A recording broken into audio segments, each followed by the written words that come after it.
Assalamualaikum warahmatullahi wabarakatuh.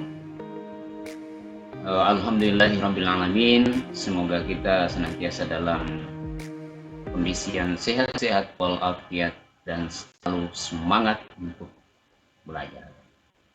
Oke, kita masih bersama Rahim Star dalam video pembelajaran sejarah peminatan dalam suasana yang sama, yaitu kita akan belajar soal sumber-sumber sejarah, yang mana kita sudah masuk di sumber sejarah yang ketiga, yaitu sumber sejarah tekstual. Oke, kita lihat untuk sumber sejarah tekstual mempunyai dua jenis. Itu bisa dilihat dari prasasti dan juga bisa dilihat dari biografi dan autobiografi. Dan selanjutnya akan kita tampilkan adalah salah contoh dari prasasti dan juga autobiografi, dan kita juga akan memaparkan kira-kira apa kekurangan dan kelebihan sejarah tekstual. Oke, kita lanjut di slide selanjutnya.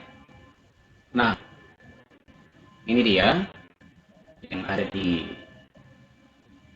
atas itu, yang ada di atas itu adalah sumber sejarah tekstual. Apa yang dimaksud dengan sumber sejarah tekstual? Jadi, sumber sejarah tekstual itu adalah berisi masalah keterangan-keterangan. Nah, tentunya keterangan apa adalah keterangan sebuah peristiwa yang terjadi pada masa yang lalu, yang masa silam itu.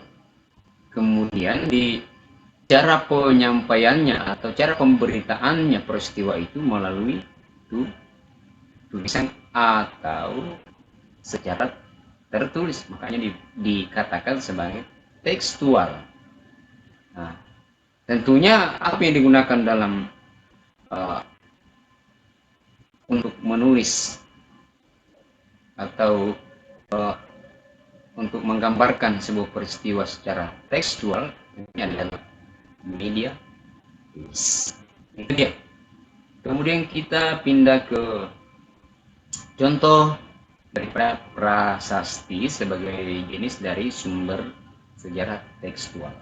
Oke, kan yang di sana itu, yang sampai saya ini apa ya? Nah, jadi contohnya itu seperti batu, seperti logam, seperti kertas. Ini media ya. Kemudian sumber tertulis itu juga dapat berupa prasasti, dapat berupa naskah kuno, berupa laporan, berupa surat kabar, berupa buku hariannya kalau tidak salah. Kemudian bisa berupa karya sastra, suatu bukti sejarah secara tekstual. Dia. Oke, kita lihat. Ini adalah macam-macam contoh sumber sejarah tekstual. Satu, kita mau lihat prasasti. Jadi prasasti itu adalah maklumat, ya, maklumat yang dituliskan pada lempengan-lempengan batu, atau kepada kulit-kulit kayu yang keras, atau kepada dedaunan atau lontar, dan itu tetap memenuhi kaidah tertentu yang berlaku pada zaman itu. Jadi dia adalah sebuah maklumat, ya, yang dituliskan pada lempengan-lempengan batu, lempengan-lempengan logam, ya kan. Sekarang kan banyak yang ditulis pada lempengan logam, bahkan emas, seperti pada piala-piala atau kejuaraan itu kan lempengan, semacam lempengan, dan ada tulisannya. Seperti kalau di bulu tangkis namanya All England gitu, ada kayak apa itu, kayak model piring itu, kemudian di gambarnya di situ yang tertulis di situ yang masalah badminton atau gambar badminton. Nah, kalau kita melirik sejarah untuk contoh daripada tekstual atau prasasti yang mana dituliskan pada lempengan batu, maka jangan, tidak usah jauh-jauh memberikan contoh. Contohnya adalah seperti Al-Quran yang turun kepada Nabiullah Muhammad SAW, dalam penulisannya pertama itu ditulis di batu, ditulis di pelapa kurma atau di kulit binatang yang kering, ya, karena belum ada kertas. Jadi media yang digunakan itu adalah media alam, ya. Jadi ditulis Al-Quran pada pelapa kurma dengan catatan tetap memenuhi kaidah Al-Quran atau penulisan Al-Quran itu. Itu adalah salah satu contoh. Nah, kemudian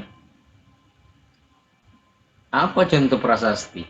Nah, kalian lihat yang di samping itu ada gambar batu. Nah, gambar batu ini kalau diperhatikan baik-baik maka dia akan seakan-akan di dalam ada ukiran-ukiran atau semacam tulisan. Nah, ini yang disebut dengan prasasti. Prasasti, kalau namanya ini adalah kedudukan bukit. Nah, ini adalah salah satu prasasti peninggalan kerajaan Sriwijaya. Sriwijaya. Ya, ini kalau kita mau menggali sejarahnya maka itu akan lebih enak, ya. Nah, tadi kita hanya menampilkan prasastinya atau contoh peninggalan sejarah. Lalu apa lagi ini? Ini juga adalah semacam lempengan-lempengan batu, kemudian berisi tulisan-tulisannya yang disebut dengan prasasti. Ya. Kemudian kita masuk di jenis kedua untuk sumber sejarah tekstual, yaitu biografi dan autobiografi. Ya, jadi kalau kita lihat ini di atas, biografi dan autobiografi itu umumnya berisi tentang cerita tentang kisah seseorang, ya, tentang kisah seseorang. Jadi sebuah biografi itu berisikan seluruh secara kompleks menceritakan seseorang. Jadi bukan hanya menceritakan soal tanggal lahirnya di mana, berapa bersaudara, kemudian jenjang pendidikannya sampai seterusnya, tapi menyentuh seluruh pribadi yang ada. Jadi mengkaji secara mendalam. Jadi juga bukan hanya itu, tapi bagaimana kisah seseorang itu diceritakan juga ada perasaan, ya, ada perasaan.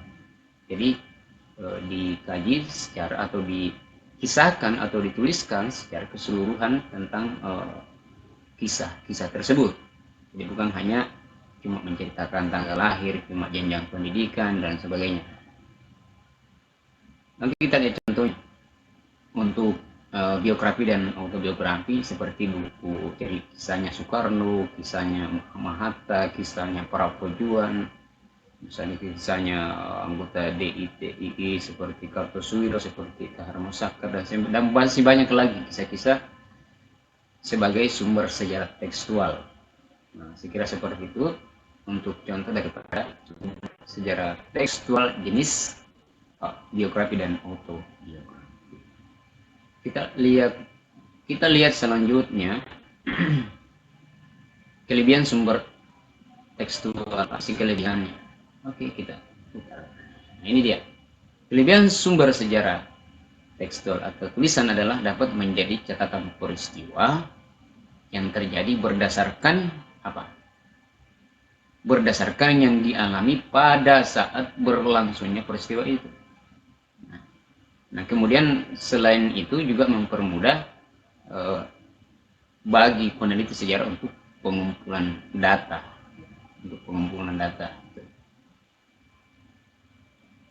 Kemudian kita lihat apa kekurangannya. Kekurangannya adalah ini yang di warna biru bertuliskan hitam, adalah hanya membuat informasi yang dianggap penting untuk dicatat. Di kekurangannya. Selain itu, sumber tertulis yang menggunakan media kertas atau daun-daun tertentu tidak akan tahan terhadap perubahan kondisi cuaca. Itu kelemahannya atau kekurangannya.